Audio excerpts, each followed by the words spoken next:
오늘 저는 여러분과 함께 은혜의 축복이다, 이런 제목으로 룻기 강해를 이어가도록 하겠습니다. 우리는 고난을 통해서 깨달음을 얻습니다. 어려운 일, 환난과 어려움을 통해서 인생을 깨닫습니다. 고난을 통해서 깨어지기도 합니다. 자아가 깨어지는 경험도 합니다. 깨어지는 순간 우리가 깨달음을 얻습니다. 내가 잘못한 거지. 내가 그렇게 하면 안 되고 이랬어야 하는데 라고 깨닫습니다. 고난은 하나님이 우리를 흔드시는 것이라고도 볼 수 있겠습니다. 그 흔들림을 잘 통과하면 하나님의 놀라운 축복을 받게 됩니다.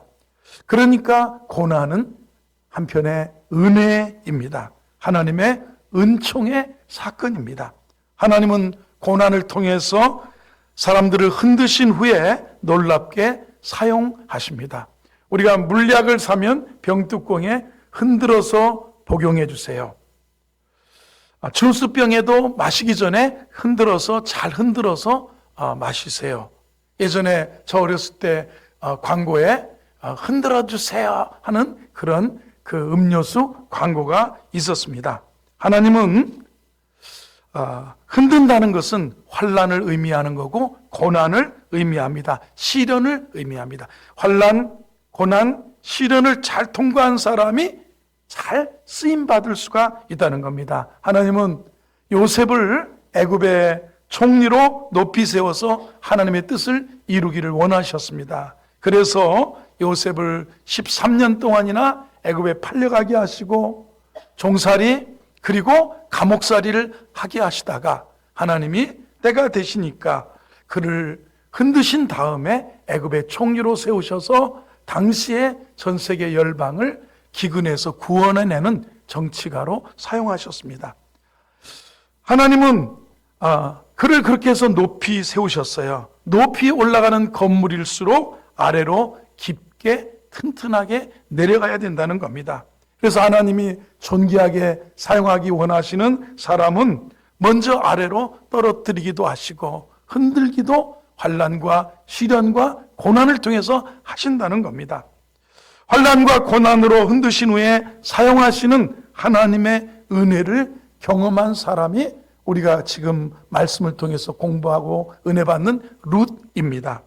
룻은 큰 시련을 겪었습니다. 처음에 그녀는 결혼만 하면 행복해질 거라고 생각했습니다.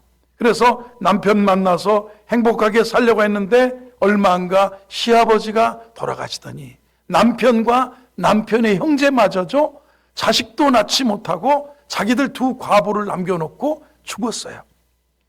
거센 폭풍우를 젊은 여인이 만난 겁니다. 시련의 강을 통과하고 어둠의 골짜기를 통과하는 겁니다.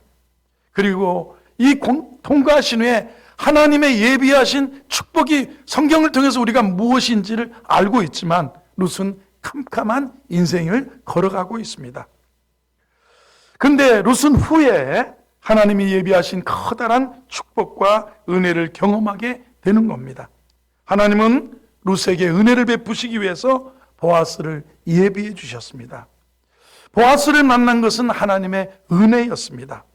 오늘 12절을 보면 이렇게 말합니다. 여호와께서 내가 행한 일에 보답하시기를 원하며 이스라엘의 하나님 여호와께서 그의 날개 아래에 보호를 받으러 온 내게 온전한 상 주시기를 원하노라 하는지라.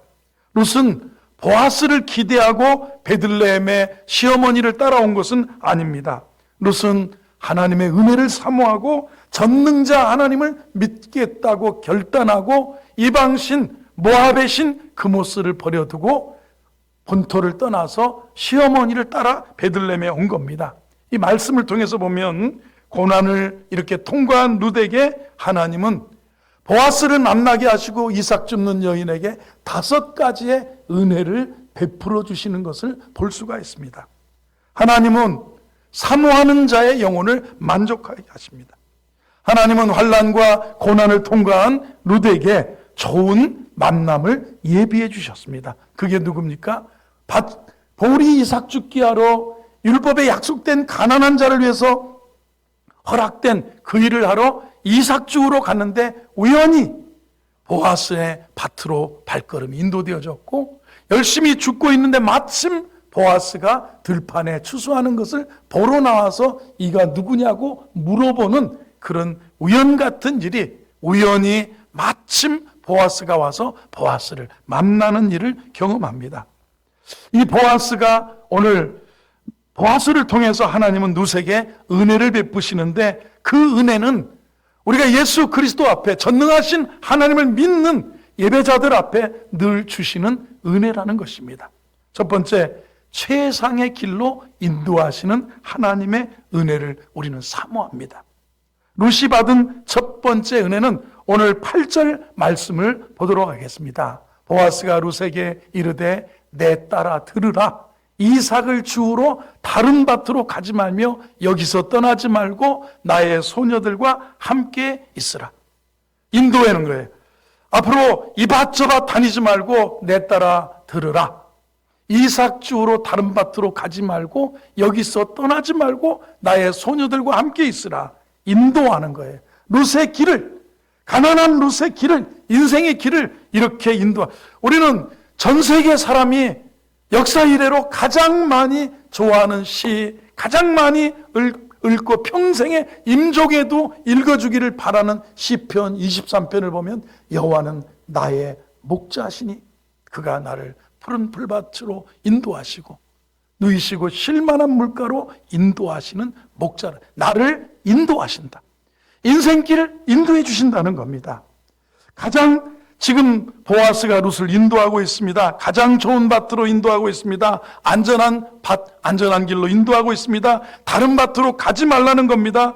너의 지혜와 명철을 의지하지 말고 하나님의 인도를 받고 살아라는 겁니다. 여호와는 나의 목자니 내가 부족함이 없고 그가 나를 푸른 풀밭에 누이시고 쉴만한 물가로 인도하신다. 하나님은 이렇게 하나님을 의지하고 하나님을 가까이 할 때 항상 저와 여러분을 인도해 주시는 우리의 선한 목자이신 줄로 믿습니다. 성경을 보면 나 여호와가 너를 항상 인도하여 마른 곳에서도 내 영혼을 만족케 하며 내 뼈를 견고케 하리니 너는 물된 동산 같겠고 물이 끊어지지 아니하는 샘 같으리로다. 이사야 58장 11절입니다. 내가 항상 너를 인도하겠고 내 영혼을 인도하고 내 영혼을 만족케 하고 내 뼈를 견고케 하고 너의 인생은 물된 동산 같겠고 끊어지지 아니하는 샘 같을 것이다. 하나님의 인도가 이렇다라는 것입니다. 여러분, 하나님이 인도하시는 길이 처음에는 좁은 길 같아도 이 신앙의 길은, 삶은 좁은 길인데 인생은 은혜의 고속도로가 열린다. 이 예수 믿는 길은 삶은 좁은 길 같아요. 그런데 우리의 마음과 우리의 영혼과 우리의 삶은 시온의 대로가, 고속도로가 열리는 것이 은혜의 길이라는 겁니다. 저는 처음에 캐나다 밴쿠버로 유학을 갔습니다. 언어 연수를 하고 이제 한 1년쯤 돼서 대학원에 이제 입학원서를 내고 합격을 하고 그 다음에 전도사 자리를 찾아야 되는데 정말 길이 이렇게 쉽지가 않아요. 그런데 제가 아무리 그때 이제 영어를 공부하고 들어와서 우리 원로 목사님, 배영순 목사님께서 그래도 조전사 길을 열어주신다고 그쪽에서 이민 가서 사시는 어느 교감 선생님 출신을 아신다고 교회에 초청해서 식사도 대접하시면서 그분이 그곳에 어느 교회 장로님이랍니다. 우리 전도사님 좀 부탁해. 우리 전도사님 좀. 그래, 제가 오면 우리 담임 목사님 소개해서 전도사로 인도해 줄게요. 그러고서는 이제 제가 대학원 합격해놓고 그 교회를 찾아갔습니다. 아이고, 전도사님, 지난주에 우리 부목사님하고 전도사님 계약이 새로 돼서 1년을 기다려야 자리가 나오니까 1년간 다니세요. 내가 1년간 다니다가는 생활비 떨어져서 갈 것 같아요. 그래서 계속해서 제가 머물고 있는 곳에서 새벽마다 일찍 일어나서 기도하고 주여 인도해 주세요 했는데 도대체 그 넓은 땅덩어리에서 나를 인도할 분이 없었어요. 누가 나를 끌어줄 사람이 없었는데 어느 날 머리를 커트하러 이 미장원을 잘못 가면 필리핀 댁이 막 바리깡으로 빡빡 밀어놓고 Are you okay? Are you happy? 막 이러는 거예요. 괜찮냐? 행복하냐? 막 이렇게 하는데 머리가 이상하고 그래서 물어물어 어떤 한국 아줌마가 머리를 잘 커트한다는 말에 거기를 찾아갔는데 저를 이렇게 세워놓고 총각 예수 믿으세요? 그래서 저 예수 믿습니다. 그러세요?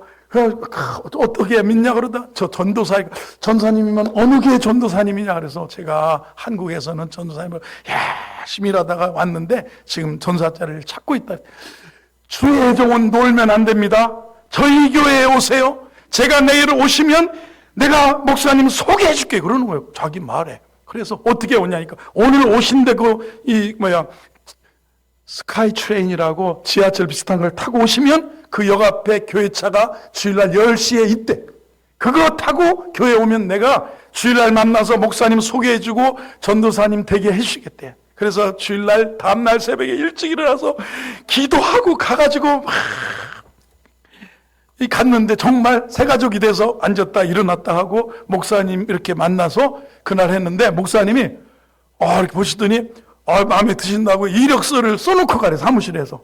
그래서 내가 타이핑을 맛있게 해서 보내겠습니다 그랬더니 뭘 그렇게 타이핑하냐 쓰라고 하면 써라고 가라 그래서 그냥 이렇게 열심히 이렇게 쓰고 갔는데 그날 밤에 전화가 왔어. 전도사님 같은 분을 찾고 있었어요. 잘 오셨어요. 그러더니 이제 내가 5월 달에 한국에 선교대에 갔다 나와가지고 당회를 열어서 6월 달부터 전도사님 임명해 주겠대. 그래가지고 진짜 난 머리 깎으러 가서 하나님의 인도를 받아서 밴쿠버 순복음교회에서 제가 5년 가까이 거기서 4년간 결혼도 하고 대학원도 졸업하고 애도 낳고 목사 한수도 받고 제 인생의 큰 일을 그 교회에서 다 치렀어요. 그 인도하심이에요. 머리 깎고. 또 한 번에 인도하시면요. 인도하시는 거예요. 내 따라 사람을 통해서 보아스를 통해서 인도를 받는데 제가 거기서 이제 6년, 7년을 있다가 한국에 나와서 목회를 하고 싶고 그래서 내가 어느 교회로 가면 될까? 내 정도면 대전에 가면 장경동 목사님네 교회 가가지고 부목사 하면 되겠다. 장경동 목사님이 대전 동부에 교회가 있었는데 동구에 가서 아파트를 얻으려고 한국에 들어와가지고 우리 집사람은 애를 낳아가지고 그러고 있는데 갔더니 부동산 아직 여기 재건축이 이쪽 큰 단지가 돼가지고요 이 동네 아파트 하나도 없이요 충청도 말로. 그러니까 여기 아파트 얻으려면요 대전에 저 서쪽으로 가야 돼요. 거긴 동쪽 끝이에요. 이쪽은 어디로 가냐면 서쪽으로. 서쪽은 아파트가 넘쳐요. 그냥 3천만 원이면 30평짜리 그냥 전세 들어가요 막 그러더라고. 그래요? 그랬더니 자기 차로 운전을 해서 서구까지 서쪽까지 그날 오후에 타고 가서 방을 얻었는데 거기서 어느 교회를 만나면 제가 여기까지 여기 호산나게 다니면 오기 전에 한밭제일교회 바로 옆쪽에 있는 그 아파트 단지였어요. 그래서 그 목사님도 만나고 거기서 목회도 배우고 거기서 우리 교회 이곳에 제가 다녀왔다가 예배당을 계약할 때 계약금이 없었는데 1억 5천만 원을 조건 없이 1년간 빌려줘가지고 예배당을 계약하게 된 거예요. 인도하심. 하나님의 인도하심. 사람이 그럽니다. 내 따라 들으라. 다른 밭으로 가지 루세 인생길을 한 걸음 한 걸음 인도하시는 그 모습을 보게 됩니다. 두 번째, 보호라고 하는 보호의 축복을 봅니다. 9절을 보겠습니다. 다음 절을 읽어봅니다. 시작. 그들이 베는 밭을 보고 그들을 따르라. 내가 그 소년들에게 명령하여 너를 건드리지 말라 하였느니라. 목이 마르거든 그릇에 가서 소년들이 기러온 것을 마실지라 하는지라. 여러분, 보리밭의 풍경, 밀밭의 시골 풍경. 여러분, 그 당시에 소년들은 추수할 때 이 낫 비슷한 걸로 곡식을 베어 놓으면 소녀들이 일꾼이나 하녀들인 소녀들이 그 곡식단을 묶게 되어 있대요. 그러니까 그들이 베는 밭을 보고 그들을 따르라. 내가 소년들에게 또 남자 소년들 총각들하고 여자 소녀 하인들이 얼마나 재밌겠어요. 멍석을 깔아준 거 아니에요. 아이고, 남자아이가 예쁜 소녀가 있으면 돌을 던지면, 야, 나야, 나 기룬이야, 기룬이. 아이고, 제가 제일 이뻐. 머리 딴 제가 제일 이뻐. 그러면, 왜 그래? 그러면서 그 보리밭의 풍경은 남녀가, 뭐라 그럴까요? 폭행도 있을 수 있고, 남녀가 눈이 맞아 사랑도 할 수 있고, 남녀가 키득거리면서 웃음이 있고 하는 인생의 그런 한 복판이에요. 그런데 이방에서 예쁘장하고 과부가 됐다고 하는데 외국 소녀가, 모압 소녀가 와서 이삭을 죽을 때 남자들이 건드릴 수 있다는 거예요. 그런데 이 보아스가 배려하는 겁니다. 소년들을 명하여 너를 건드리지 말라 하였느니라. 목이 마르거든, 목마른 소녀가 목이 마르거든 남자 소년들이 길어온 그 물동이에서 물을 떠다 마셔라. 이렇게까지 보호하고 있습니다. 여러분, 보호예요. 하나님은 왜 이렇게 보호를 하시냐면 그렇죠. 12절을 보겠습니다. 하나님 앞에 보호받으라. 여호와께서 내가 행한 일에 보답하시기를 원하며 이스라엘 하는 여호와께서 그의 날개 아래에 보호받으러 온 내게 온전한 상 주시기를 원하노라. 여러분, 신앙은 주의 날개 그늘 아래 주님 앞에 온 거예요. 수고하고 무거운 짐진 자들아 다 내게로 오라. 내가 너희를 쉬게 하리라. 이 안에 보호가 있어요. 보아스를 통해서 하나님은 룻을, 보아스가 룻에 대해서 어떤 흑심이 있었던 거 아니에요. 그냥 보호해 주는 거예요. 그 밭에서는 아무 일도 추수가 끝날 때까지 일어나지 않았어요. 보아스가 룻에게 추파를 던진 적도 없어요. 다만 나오미와 룻이 계획을 하고 오늘 마지막 타작하는 날 너는 가만히 목격하고 있다가 밤에 먹고 마시고 다 추수가 끝난 다음에 보아스가 어느 장막에 가서 눕는지를 보았다가 몰래 그 장막에 들어가서 이불을 덮고 있다가 그가 깨면 은혜를 베풀어 달라고, 기업을 물러달라고 말하라고. 보아스는 전혀 룻에 대한 그게 없어요. 그런데 룻을 지켜주고 보호하는 거예요. 하나님은 저와 여러분을, 하나님은 너를 지키시는 자라. 낮에 해도 밤에 달도 너를 해치 못하리로다.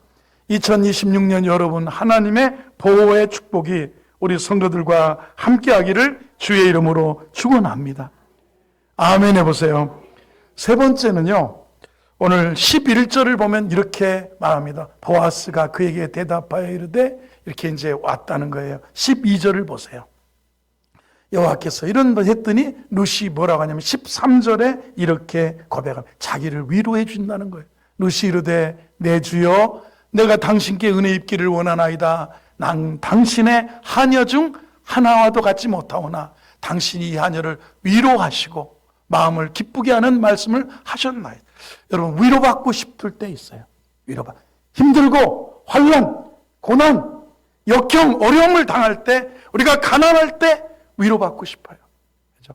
그런데 룻의 그 처지에 보아스가 내 딸아 하면서 전능자의 그늘 아래 피하러 온 너를 복주시기를 원하노라. 내가 시모에게 하는 일이 다 안다 하면서 위로해 주는 거예요. 당신께 은혜 있기를 원하나이다. 당신이 이 하녀를 위로하시고 마음을 기쁘게 하는 말씀을 하셨나이다. 그렇게 말합니다. 위로입니다. 위로. 우리 하나님은 위로하시는 하나님이라는 겁니다. 고린도후서 1장에서 이렇게 말씀합니다. 찬송하리로다. 그는 우리 주 예수 그리스도의 하나님이시요 자비의 아버지시요 모든 위로의 하나님이시며 우리의 모든 환난 중에서 우리를 위로하사 우리로 하여금 하나님께 받는 위로로서 모든 환난 중에 있는 자들을 능히 위로하게 하시는 이로다. 위로의 하나님이라는, 감사했습니다. 위로의 하나님. 여러분, 이게 참 말이라고 다 말이 아니라 위로하고 격려하는 그런 말이 중요합니다. 그죠? 얼마나 중요합니까? 굉장히 중요한 거예요. 우리 주님이 위로해 주신다. 여러분, 저는 그 책을 읽다가, 여러분, 우리나라 역사에 박정희 대통령 아시죠? 정말 그 우리나라가 보릿고개를 겪고 산업이 발전되지 않았을 때 독재는 하셨지만 나라를 부강하게, 나라를 제철소도 고속도로도 조선소도 하여튼 무슨 화학공업단지도 전부 대한민국을 포탄도 만들어라, 유도탄도 만들어라, 탱크도 만들어라, 자주국방 하자 이러면서 나라를 키웠던 그분이 대통령을 하면서 이런 소회를 밝힌 적이 있습니다. 어느 목사님이 책에 써놓은 걸 제가 봤습니다. 이분이 경상북도 상주 출신 작은 마을에 어려서 교회가 있었답니다. 그래서 이제 이분이 그 통치하다가 종교인들을 만나고 어느 때 이런 얘기를 한 거예요. 가난한 박정희 대통령 그 소년이 상주 마을에 있는 예배당에 가게 됐습니다. 갔대요. 자꾸 신발이 없어서 맨발로 놀다가 맨발로 교회 마루가 예전에는 마룻바닥이냐, 나무로 된 마룻바닥인데 여러분 그냥 고무신 신고 마룻바닥에 올라가도 자국이 나요. 근데 맨발로 흙밭을 다니다가 예배 시간이 돼서 예배당에 들어가면 전도사님이 보기에 좋겠습니까? 마루 깨끗하게 닦아놓았는데 박정희만 오면 이 아이가 자꾸 발자국을 내서 싫었대요. 전도사님이 핀잔합니다. 야, 너 그렇게 맨발로 왜 와서 교회당을 더럽히면 너 다시는 교회 오지 마. 다음에 신발 신고 와. 그래도 다음에 또 맨발로 왔대. 그래서 심하게 꾸지라 한 말 하시더라는 거예요. 꾸짖어서 내보내더라는 거야. 이 아이가 바로 박정희 대통령이에요. 그래서 박정희 대통령이 그때 그 사건이 아니었더라면 자기가 아마 예수 믿었을 거라고 이렇게 얘기했어요. 큰 상처가 돼가지고 아무리 사람들이 그를 전도하려고 해도 결국은 예수 믿지 않고 불행하게 세상을 떠나게 된 거예요. 그렇죠? 그 아들 박지만 씨 집사가 되고 서정희 변호사 예수 잘 믿는 집안에서 컸다가 변호사 되고 그 집에 시집 가서 애들 낳고 그 아들이 어디예요? 해병대 가고 그러잖아요. 그거 요즘 보셨잖아요. 그렇게 이렇게 된 거예요. 만약에 그 전도사님이 그 소년을 사랑하고 그를 신앙으로 키웠다면 아마 한국이 더 달라졌을지도 모른다는 것입니다. 이 말이라고 다 말이 아니라 위로의 말입니다. 하나님은 위로의 말이, 격려의 말. 이게 보아스의 인품을 여기서 우리 성도들은 여러분 죄송해요. 우리 권사님들이 그런 건 아니죠. 한국 목사님들의 권사시켜놨더니 권투사범이 다 됐대. 우리 권사는 권위해주고 권면해주고 신방하고 밥 사주고 막 이렇게 권위해주는 게 권사예요. 권사. 그런데 권투사범이 뭐냐, 때리는 거예요. 김집사. 지난주에 감기 끝까지 걸렸다고 교회를 안 나와 막 한 방 날려서 KO 펀치를 때린대요. 그게 권사랍니다. 권투사범의 준말이랍니다. 여러분 이게 우리 성도들의 모습에 그런 분은 없지만 위로하시는 하나님을 볼 수가 있어요. 네 번째로는 아름다운 교제의 복을 허락하고 있는 것을 봅니다. 여기 몇 절입니까? 14절을 봅니다. 14절을 이제 보리 줍다가 이제 보아스가 이렇게 보리를 줍게 하고 이렇게 얘기하는데 식사할 때가 됐습니다. 룻에게 말합니다. 이리로 와라. 식탁에 초대하고 있습니다. 떡 조각을 초에 찍어라. 여러분 그 올리브유에다가 발사믹 식초를 이렇게 뿌리면 놓으면 그 바게트 빵이라든가 이런 빵을 양식집에 가면 파스타집에 가면 올리브유에 이렇게 종지에다 올리브유를 넣고 그다음에 발사믹 시큼한 식초를 넣으면 그게 이제 섞어서 빵을 찝어 먹으면 맛있어요, 안 맛있어요? 왕 종류를 갖다가 올리브유에다가 요 초에 찍어라. 이게 이제 그런 거를 생각하면 되겠습니다. 그 란이라고 인도 음식점에 가면 란 있잖아요. 밀가루 같은 거를 이렇게 탁 붙여가지고 빵 만들어 놓는데 초에 찍어라. 그리고 볶은 곡식, 볶은 요리, 고기와 함께 야채와 함께 곡식과 함께 달달 볶은 곡식이 얼마나 맛있겠어요. 룻은 아마 가난한 시어머니와 아침에 어머니 점심만 차려놓고 어머니 저 보리싹 주우러 가요? 너 밥 먹었냐? 아니에요, 저 먹었어요. 어머니 거 점심 차려놨으니까 아침 드시고 점심도 드시고 저녁은 제가 와서 해드릴게요. 아마 배를 꼬르륵 소리 나는 배를 붙잡고 보리를 이삭을 줍고 있었을지 모르는데 보아스는 룻을 식탁으로 초대합니다. 여러분 이 사랑 중에 함께 밥 한 번 먹자. 힘들 때 불러내서 밥 먹어. 밥 먹고 커피 한잔 해. 커피 마시고 이 식탁의 교제의 축복이 얼마나 소중한지 모르는 거예요. 가족이 뭡니까? 가족이 식구라고 그랬어요. 식구. 밥 먹는 거. 정말 편한 게 밥 먹는 거예요. 여러분 올 한해는 우리 성도들에게 밥을 내가 몇 번은 사줘야겠다 마음 먹고 주위 사람 얻어만 먹지 말고 사주는 은혜가 있기를 바랍니다. 옆에 밥 한 번 먹읍시다. 시작. 밥 한 번. 아멘. 주님은 그랬어요. 볼지어다 내가 문 밖에 서서 두드리노니 누구든지 내 음성을 듣고 문을 열면 내가 그에게로 들어가 그로 더불어 먹고 그는 나로 더불어 먹으리라 그랬습니다. 함께 먹는다는 것은 최상의 교제의 의미합니다. 여러분 혹시 저하고 밥 한 번도 안 먹으신 분들은 조금 이렇게 저도 밥 좀 먹자고 해보세요. 좀 제발. 밥 한 번도 안 먹고 그러면 이게 신앙생활이 이게 제대로 되는 것 같아요. 그래도 목사님이 막 이 밥 좀 먹자고 그래야죠. 그러면 안 그러면 어디 소풍도 같이 가면 다 우리 교인들은 거의 다 밥 먹었어요. 소풍도 봄가을 MT도 가고 선교도 가고 그런데 올해 8월 12일부터 15일까지 수목금토까지 일본에 우리 히사마치 목사님 지난번에 일본 성도로 왔잖아요. 그 교회에서 저보고 8월 15일 날 그래 전날하고 그 다음날 두 번에 걸쳐서 1박 2일 수련회 말씀을 전해달라고 그래서 12, 13, 14, 15, 15일까지 일본에 이렇게 단기 선교를 가려고 그래요. 우리 청년들 중심으로 가고 그 다음에 또 어른들도 가고 싶으면 가요. 가서 호텔도 없고 그 다음에 지금 현재 80만 원 정도 내가면 되겠다 이런 생각이 들어요. 그래서 비행기표하고 다 얼마나 좋은지 몰라요. 그래서 가서 일본에 3대 유명한 성이 있는데 2개 성이 또 있어요. 오카야마 성도 있고 히메이지라고 영화에 나오는 그 성도 있고 정원도 있고 일본은 소도시를 여행하는 게 더 아름답다고 그래요. 소도시. 그게 우리 교회 호산나 교회가 있는 그곳인데 아주 좋아요. 그래서 이런 모습이에요. 먹는다고 하는 거 얘기하다가 흘러갔는데 그렇습니다. 아름다운 교제를 나누는 축복을 받습니다. 5번째는 풍성하게 하는 겁니다. 풍성하는 것. 14절로 보세요. 룻이 언제 볶은 복식을 주매 배불리 먹고 남았다. 여러분 이 남의 집에 이삭 주우러 가는 여자분이 언제 배불리 먹고 남은 경험.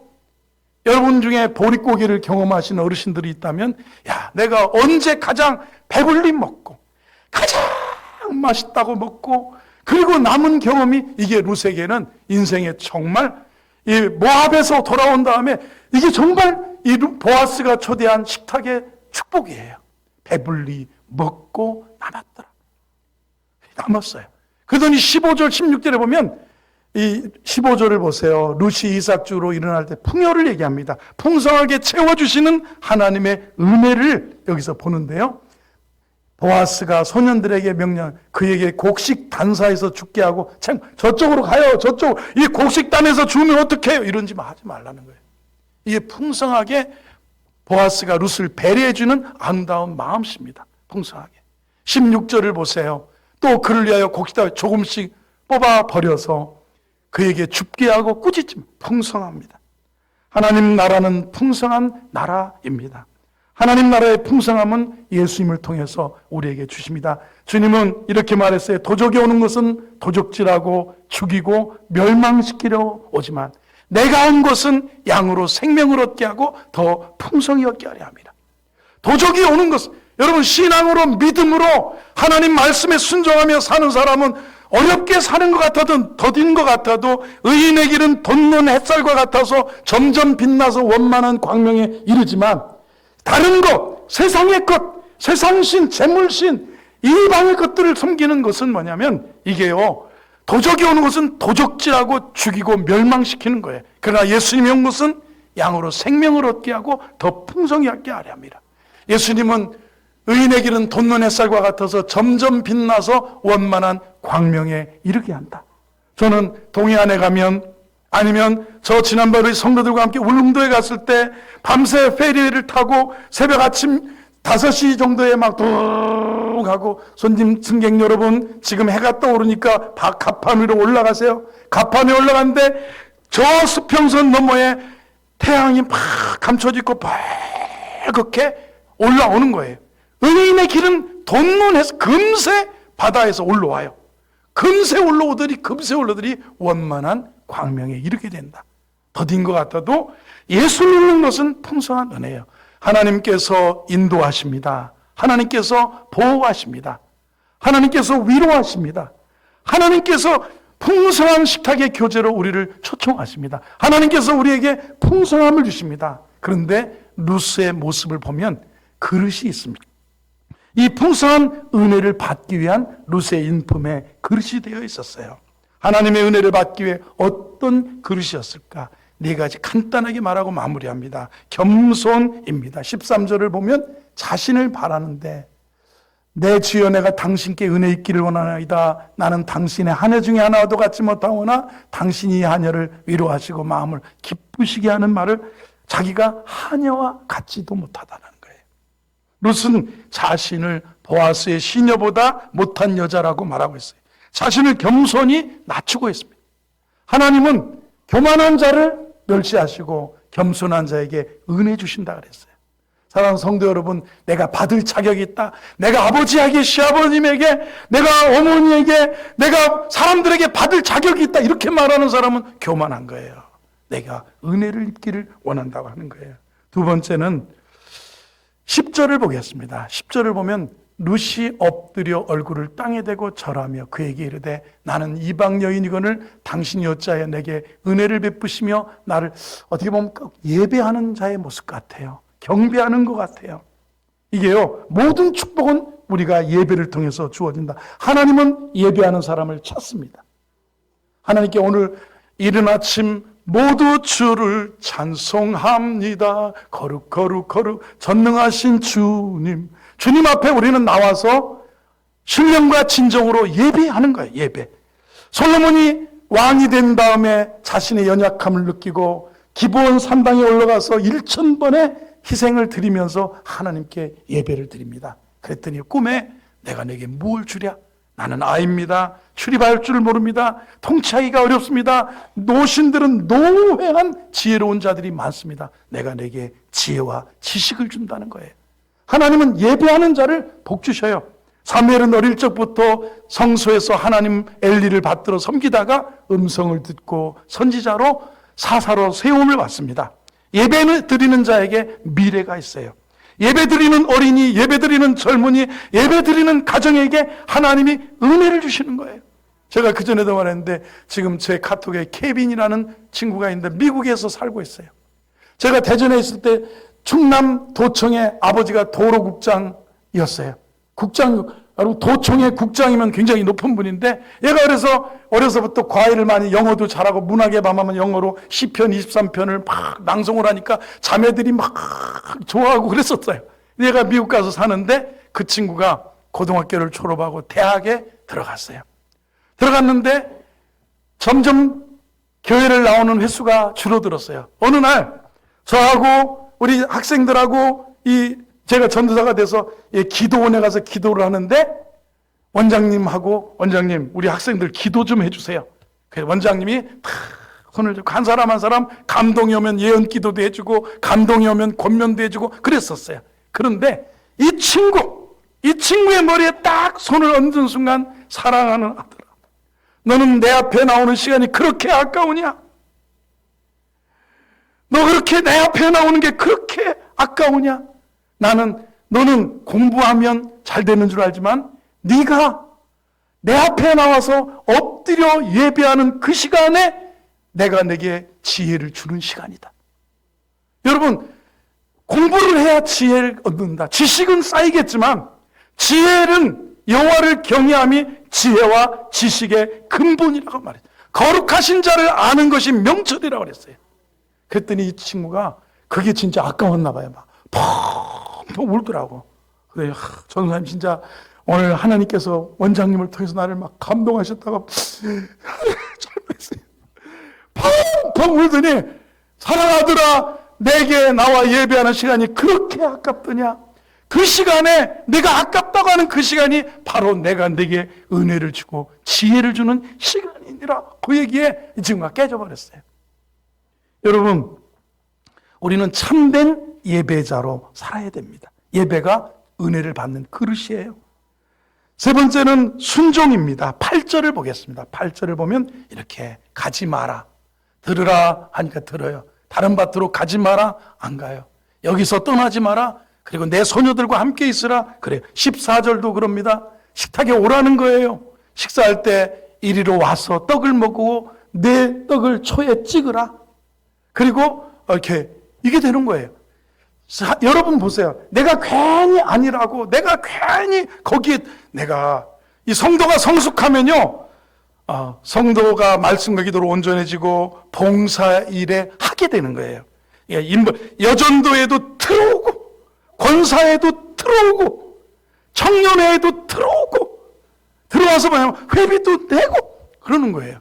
떡국도 사주고 인벌브 되는 거예요. 세상 말로 이게 인벌브 되는 거예요.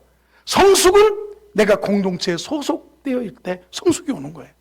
내가 여전도에도 들어보고 이렇게 그래야 성숙한 거예요. 성도는 말씀과 기도로 거룩해지고 성숙해지지만 봉사의 일을 하게 될 때 이게 성숙이에요. 근데 오늘 룻은 어떻게 합니까? 그 말을 다 들으는 거예요. 이 순종으로 은혜의 그릇이 준비되는 거라는 겁니다. 그 다음에 오늘 13절을 보면 룻의 그릇이 기도하는 문구 같아요. 한번 읽어봅니다. 여기 마지막입니다. 시작. 룻이 이르되 내 주여 내가 당신께 은혜 있기를 원하나이다. 여기 보세요.